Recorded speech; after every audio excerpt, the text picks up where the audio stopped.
Good morning children. चलिए आज मैं आपके लिए सीधे सीधे कल हमने जहाँ पर पाठ खत्म किया था मैं वहीं से आपके लिए ले आई हूँ कि वज़ीर अली लेफ्टिनेंट लेफ्टिनेंट वज़ीर अली की आज़ादी खतरनाक है, उसे किसी तरह गिरफ्तार कर लेना चाहिए। बच्चों कल मैंने 2 प्रश्न दिए थे, उम्मीद करती हूँ कि आपने उन प्रश्नों के उत्तर लिख लिए होंगे। कौन से 2 प्रश्न थे? एक कि कैसे पता चलता है कि हिंदुस्तान के खिलाफ अंग्रेजों के खिलाफ ब्रिटिशर्स के खिलाफ पूरे हिंदुस्तान में लहर दौड़ पड़ी है। दूसरा प्रश्न था कि सादत अली कौन है और उसने वज़ीर अली की पैदाइश को अपने मौत का पैगाम क्यों समझा। बच्चों इसका उत्तर देख लीजिए। सादत अली हमारा दोस्त है, अंग्रेज़ों का दोस्त है, बहुत ऐश पसंद आदमी है, इसलिए सादत अली ने अपनी आधी जायदाद किसको दे दी है? अंग्रेज़ों को दे दी है और 10 लाख रुपए कैश दे दिया है उसने। अब वह भी मज़े करता है और अंग्रेज़ों को भी मज़े करवाता है अपने शासन काल में। दूसरी तरफ आसिफ उद्दौला के कोई बच्चे नहीं होने वाले थे, फिर भी ये वज़ीर अली पैदा हो गया। वज़ीर अली में एक हिंदुस्तानियत भरी हुई है, वो अंग्रेज़ों का दुश्मन है और हिंदुस्तानियों का मित्र है। उसे जनता पसंद करती है, इसलिए वो जनता का राजा है, जनता के द्वारा स्थापित किया गया राजा है। इसलिए सादत अली वज़ीर अली की पैदाइश को अपना मौत समझता है। उसे लगता है कि ये वज़ीर अली जब खड़ा होगा तब सादत अली को शासन करने नहीं देगा। चलिए यहीं से आगे करते हैं बच्चों। लेफ्टिनेंट वज़ीर अली की आज़ादी खतरनाक है, उसे किसी तरह गिरफ्तार कर लेना चाहिए। कर्नल बरसों से पूरी फौज लिए उसके पीछे जंगलों में भटक रहे हैं, मगर वह हाथ नहीं आता। लेफ्टिनेंट सुना है वज़ीर अली जाती तौर से भी बहुत बहादुर आदमी है। कर्नल बहादुर न होता तो यूं कंपनी के वकील का कत्ल कर देता। लेफ्टिनेंट ये कत्ल का क्या किस्सा हुआ था कर्नल? यहाँ देखिए बच्चों, इस चित्र में जो है चित्र ऐसे ही रखे गए हैं। सादत अली वज़ीर अली ने कंपनी के वकील की हत्या कर दी। क्यों हत्या कर दी? हुआ यह था कि कंपनी ने उसे बुलाया था कलकत्ता। अब वज़ीर अली ने कंपनी के वकील के पास जाकर बोला कि मुझे कलकत्ता क्यों बुलाया जा रहा है? मैं जब बनारस में हूँ, मैं यूपी उत्तर प्रदेश में हूँ, मुझे कलकत्ता क्यों बुलाया जा रहा है, परेशान किया जा रहा है।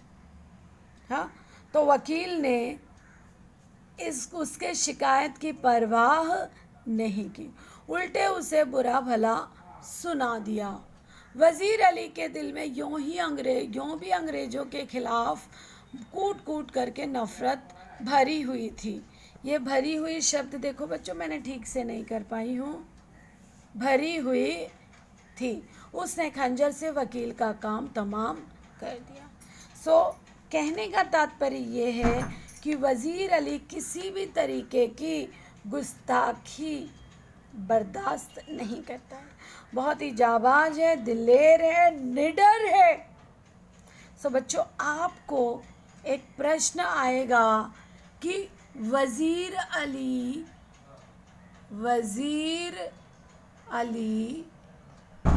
के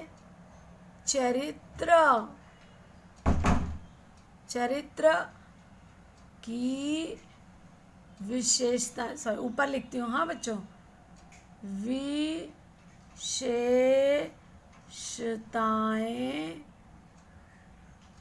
लिखिए। वजीर अली के चरित्र की विशेषताएं लिखिए। सो बच्चों पूरा पाठ जब समाप्त हो जाएगा तो इस प्रश्न का उत्तर आप लिखोगे। ठीक है, प्रश्न नोट डाउन कर लीजिए, वीडियो रुका करके नोट डाउन कर लीजिएगा। लेफ्टिनेंट, और भाग गया? कर्नल, हाँ, अपने जानिसारों सहित अपने खास लोगों के स्वरा, अपने वफादार साथियों के साथ सहित आजमगढ़ की तरफ भाग गया। आजमगढ़ के शासक ने अपनी हिफाजत में, मतलब उसकी सुरक्षा करते हुए अपनी हिफाजत में उन्हें घाघरा, जगह का नाम है बच्चों घाघरा, तक पहुंचा दिया। अब वे इन जंगलों में भटक रहे हैं। इसीलिए कर्नल और उसके जो सिपाही हैं जंगल में ऐसा देखिए, ऐसा टेंट लगा करके बहुत दिनों से उसे पकड़ने के लिए बैठे हुए हैं, भटक रहे हैं। लेफ्टिनेंट, मगर वजीर अली की स्कीम क्या है? उसकी स्कीम क्या है? ये भी प्रश्न है बच्चों, पीछे आप किताब में देखोगे वजीर अली की स्कीम क्या थी।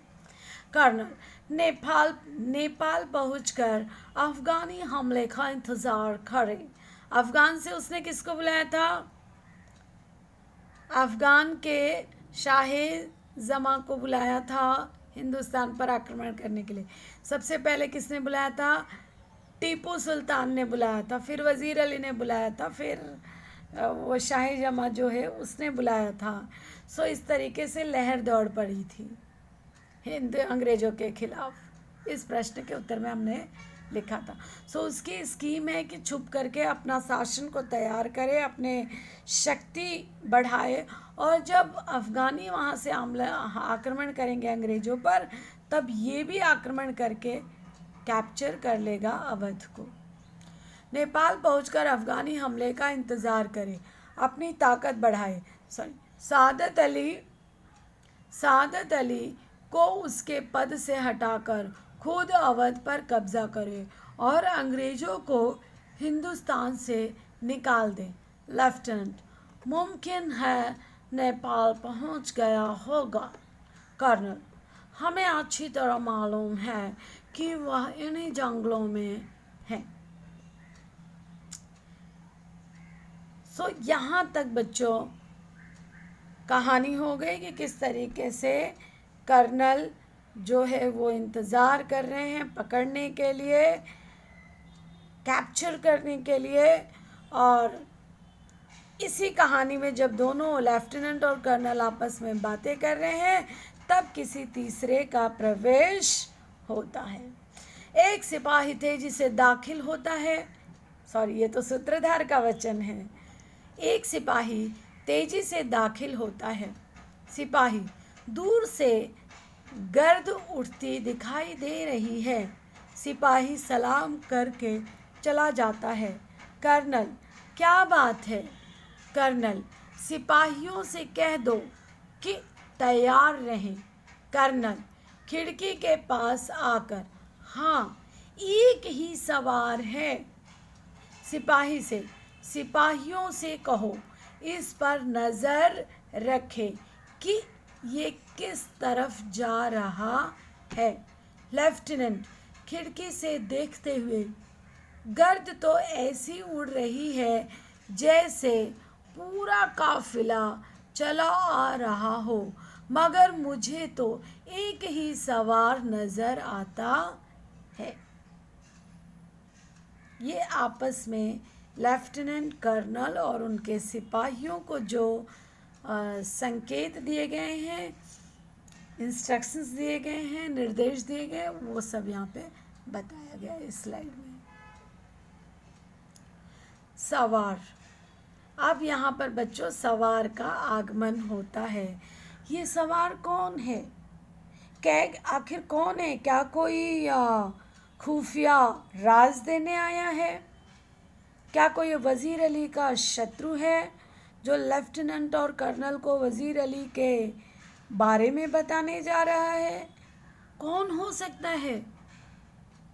सादत अली का कोई आदमी हो सकता है?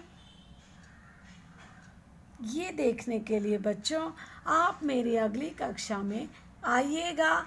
तब तक के लिए बच्चों धन्यवाद। आपका दिन मंगलमय हो।